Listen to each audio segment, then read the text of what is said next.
Rajshahi medical বিশ্ববিদ্যালয়ে নিয়োগ স্বচ্ছ প্রক্রিয়ায় হবে বলে জানিয়েছেন নবনিযুক্ত উপাচার্য ডক্টর জওয়াদুল হক।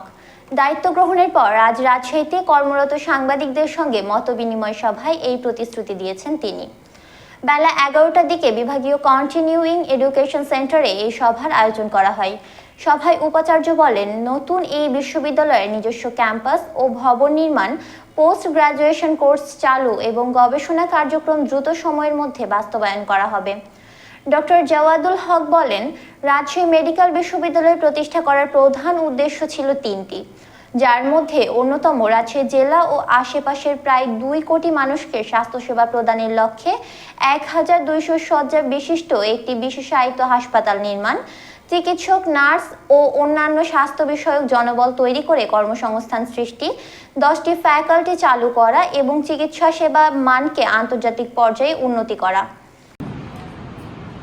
সম্মানিত সাংবাদিকবৃন্দ, রাজশাহী মেডিকেল বিশ্ববিদ্যালয় হয়েছে এবং এই বিশ্ববিদ্যালয়ের উন্নয়ন এবং আমরা দেখব বক্তব্য শুনতে অকুতভয় ছাত্র জনতা বৈষম্যহীন এবং তাদের প্রতি আকুল শ্রদ্ধা ও সালাম জানাই। আমি এই বীর শহীদদের মেয়ের মাতৃরাজ এবং আহত ভাই বোনদের দ্রুত নিরাময় কামনা করছি। বিগত দিনে নানা অনিয়ম, দুর্নীতি ও সমালোচনার ফলে প্রতিষ্ঠানটির 8 বছরেও পরিকল্পনার কোনো কিছুই বাস্তবে আলোর মুখ দেখেনি।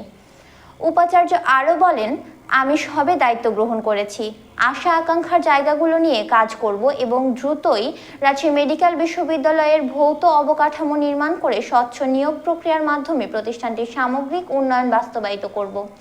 মতবিনিময় সভায় রাজশাহী মেডিকেল বিশ্ববিদ্যালয়ের বিভিন্ন পর্যায়ের কর্মকর্তা কর্মচারীরা উপস্থিত ছিলেন।